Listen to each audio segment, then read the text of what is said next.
All right, Coach. Really heartbreaking loss. Kids played an amazing game, though. Just get your thoughts about the whole thing today. Well, I couldn't be prouder of how we played. We just played the number one team in the country, who have won 4 of the last 6 national championships, including the last 2 in a row. And we played them evenly. The first 20 minutes, they had control of the game. But as we've done recently, we grew into the game. We played cautiously at first to see what they had. We figured them out. And as the game wore on, we got better and better. And I thought last maybe 25 minutes of the game, in the beginning of overtime, we looked more likely to score than them. Yeah. So I couldn't be prouder, considering that this team was selected in a preseason poll to finish 8th in our conference. To go from those expectations and be able to play toe-to-toe with the best team in the country, I'm a pretty happy coach. I'm sad we lost. Yeah. I would have liked to keep playing. I'm sad to say goodbye to my seniors, but I couldn't be prouder of how they played. Obviously, the strategy coming in worked because, as you said, we're toe-to-toe with them. The game could have gone either way. So what was the strategy? What did you see on film? What did you hear from other coaches as to how you could win this game?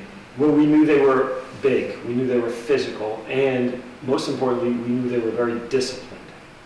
So we had to match their discipline, and I think we did. We had to cope with their physicality by working harder, by being quicker. So most balls in the air, we were going to struggle to win that first ball. We won a few, and Ben Strine really helped us with his size to win several balls. Ben Horgan, who plays much bigger than he actually is, won a lot of those first balls in the air. Chris Comer and Joe Mutchler were terrific at winning head balls, considering they were up against bigger players. I think where we did well was to pick up second balls. So to Harrison Malone, Jackson Sopa, Cole Gifford, the other players that we had in the middle of the park, particularly as the game went on, were really good at scrambling around for that loose ball and then finding our wide players and getting the ball to James Strine and Eric Wads and letting them do their thing, which is when we've been at our best, is when our forwards are on the ball. Now, Tufts did a really good job of bottling them up, and they're not number one in the country for no reason. Yeah. They're very, very good. Yeah. But we were still effective. A couple of times we were in on them, and they fouled us. Yeah. And they had to. You know, it would have been nice if our guys didn't get fouled in those situations. The game might have ended a little differently. But we knew we were going to play a top team, and I think we delivered a performance that we can be really proud of. How do you capture the whole season? The season comes to an end like that. How are you able to, at this time, just think about this whole season? Are you able to do that right now? Well, I've been thinking about it a lot lately because I knew it was going to end. Even if we've won the rest of our games, it was going to end pretty soon, which, you know, in the beginning of the season, it's terminal. The season's going to end. This one ended different than most of our seasons have in recent years. But I'll tell you what I told the team after the game. I played in my first soccer match in 1967. And I've been involved in the game one way or the other every day since then. I've just had the best soccer experience of my life, and those 29 guys gave it to me. They will be etched in my heart forever for not only delivering to me the best team I've ever coached, but changing our program forever. Nobody knew about us. We surprised some teams, but I think they're going to know about us now. And I think the players who are remaining have a new standard. And it's a standard of excellence, and they're completely bought in. So I think you can expect us to be good for a while. What would you say about the support from everybody outside of the team, the school, the community, and everything in between? How do you describe what has happened? It's hard to be happy right now because there was a heartbreaking loss. But that puts a smile on my face because we had students here, we had alums here, we had families here. I had a lot of friends, old friends who I haven't seen in a long time who came out. The support's been magnificent. I think we had as many fans here as Tufts. That's remarkable. It's a 7-hour drive. The fact that they came out to support us speaks volumes, not only about the character of the players on the team, but the way they play. They play in a way with so much heart, with so much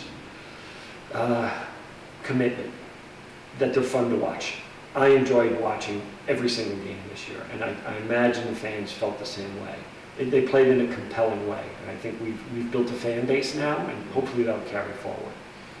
You know, when you go out recruiting now for trying to find future shoremen, what is a run like this going to mean for the future? Well, I can tell you my inbox is pretty jammed up right now with prospective players, so it's great. The class we have coming in next year is largely already determined. We have a couple spots left. But for the year after that, this gives us great momentum to be able to find the best of the best and say you can come to a place and play at a really high level. For coaches who like to play. We're not just smashing the ball down the field, we're playing good football. And in an environment where you're going to be cared for and you're going to be loved by your teammates. You can come play in an environment where you're going to meet the people who are going to be in your wedding party. And that's what we've been trying to create here all along. And we've had success in terms of the family environment. We haven't had as much success on the field as we had this year. I think now things are coming together. Okay. Anything else you want to add? Well, I'm brokenhearted that I don't get to coach Greg Adams and James Strine, Del Jenkins, Joe Muchler, Trevor Zincan, Eric Watts. The seniors can come back for another year. I don't know that they will. The fifth-year seniors gave up a year of their life to chase this dream, and they changed the lives of every other player on the team. So I'm going to really miss those guys. I know I'll stay connected with them. I'll know I'll see them. But it's going to be strange coming out to practice and not having Greg and James and Del and Joe and Eric and Trevor with us. But as I always say, you're a player for 4 years, you're an alum for life. So now they begin a different journey. I'm a little worried about the alumni game, because I don't know how we're going to defend Greg and James and the rest of those guys. But I'll take some time. It's a good problem to have.